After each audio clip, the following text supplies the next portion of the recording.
কোরআন সুন্নাহর আলোকে 10টি কাজ রাসূলুল্লাহ সাল্লাল্লাহু আলাইহি ওয়াসাল্লাম ঈদের জামাতে যাওয়ার আগে করতেন। আমরা এবছর আমাদের ঈদের জামাতে এই 10টা কাজের সাথে যেতে চাই। রাজি আছেন ইনশাআল্লাহ?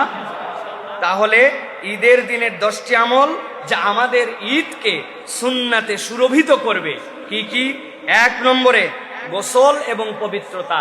হাদিসের মধ্যে আসছে রাসূলুল্লাহ সাল্লাল্লাহু আলাইহি সাল্লাম মিসওয়াক করতেন, গোসল করতেন, এরপরে ঈদে যাইতেন। সহিহ বুখারীর হাদিসের মধ্যে আসছে।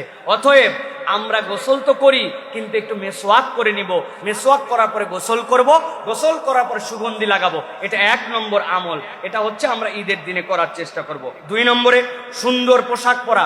বাইহাকির হাদিসের মধ্যে আসছে রাসূলুল্লাহ সাল্লাল্লাহু আলাইহি সাল্লাম ঈদের দিন একটা ডোরা কাটা পোশাক পরতেন। ইমাম ইবনুল কাইয়ুম বলছেন রাসূলুল্লাহ সাল্লাল্লাহু আলাইহি ওয়াসাল্লাম ঈদের জন্য একটা স্যুট ছিল, যে এই স্যুটটা পরে রাসূলুল্লাহ সাল্লাল্লাহু আলাইহি ওয়াসাল্লাম ঈদের জামাতে যাইতেন। ওটা যে একদম নতুন হতে হবে, অনেক দামি হতে হবে এরকম নয়, কিন্তু রাসূলুল্লাহ সাল্লাল্লাহু আলাইহি ওয়াসাল্লাম পরিষ্কার পরিচ্ছন্ন ঈদের দিনকে একটা প্রফুল্লতার নজির হিসেবে উপস্থাপন করার জন্য একটা সুন্দর পোশাক পরে ঈদগাহে রওনা হতেন। 3 নম্বরে রাসূলুল্লাহ সাল্লাল্লাহু আলাইহি ওয়াসাল্লাম ঈদগাহে যাওয়ার আগে খেজুর খাইতেন।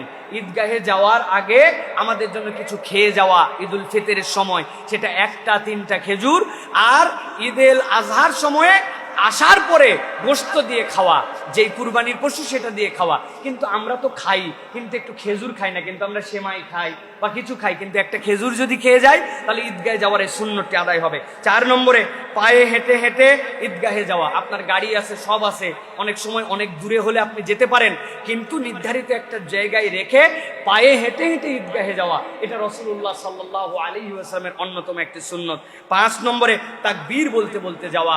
রাসূলুল্লাহ সাল্লাল্লাহু আলাইহি ওয়াসাল্লাম ঈদুল আজহার সময় জোরে জোরে তাকবীর বলতেন, আর ঈদুল ফিতরের সময় তাকবীর বলতেন। এই তাকবীরটা মৃদু কণ্ঠ হলেও তাকবীর বলতে বলতে যেতেন। কিন্তু এই তাকবীরটা আমরা অনেক সময় বললে একটা মাসালা জানি না, তাকবীরটা নামাজ শুরু হওয়ার আগ মুহূর্ত পর্যন্ত চলতে থাকবে। আল্লাহ কোরআনুল কারীমের মধ্যে বলেছেন, ওয়ালি তুকমিলুল ইদ্দাতা ওয়ালা তুকাব্বিরুল্লাহ আলা মা হাদাকুম।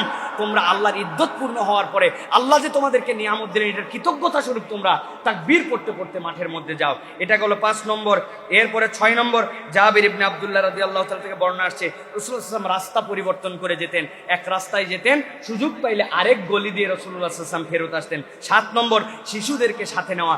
রাসূল সাল্লাল্লাহু আলাইহি ওয়াসাল্লাম যখন ঈদগাহে যেতেন, পিছনে এমন একটা কাফেলা তৈরি হতো, হাসান হুসাইন রাদিয়াল্লাহু তাআলা আনহুমা, এরপরে হচ্ছে ওসামা, জায়েদ, আব্দুল্লাহ ইবনে মুহাম্মদ ইবনে আব্দুল্লাহ, যারা আছে সবগুলাকে নবী করিম সাল্লাল্লাহু আলাইহি ওয়াসাল্লাম মিছিলের মতো বাচ্চাদেরকে সাথে করে নিয়ে ঈদগাহে রওনা দিতেন। এটাও একটা সুন্নাহ, এটা রাসূলুল্লাহ সাল্লাল্লাহু আলাইহি ওয়াসাল্লাম কর্তৃক আচরিত একটা সুন্নাহ। এরপর 8 নম্বরে ঈদের শুভেচ্ছা বিনিময় করা। তাকাব্বালাল্লাহু মিন্না ওয়া মিনকুম, ঈদ মুবারক, ঈদের শুভেচ্ছা, এই মুখ দিয়ে আমাদের বলা, তবে সুন্নাহ হিসাবে তাকাব্বালাল্লাহু মিন্না ওয়া মিনকুম এইটুকু বলা। 9 নম্বরে ঈদের খুতবা মনোযোগ দিয়ে শোনা।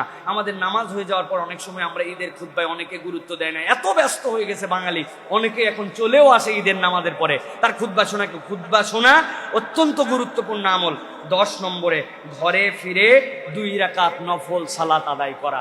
নবী করিম সাল্লাল্লাহু আলাইহি ওয়াসাল্লাম ঈদের মাঠে যে অথবা ঈদগাহে কোনো সালাত আদায় করতেন না, কিন্তু হাদিসের মধ্যে আসছে, ইবনু মাজার হাদিসের মধ্যে আসছে, রাসূলুল্লাহ সাল্লাল্লাহু আলাইহি ওয়াসাল্লাম বাড়িতে ফেরার পরে যে ওয়াক্তটাও কিন্তু তখন ইশরাকের ওয়াক্ত হয়ে যায়, ওই সময়ে 2 রাকাত সালাত আদায় করতেন।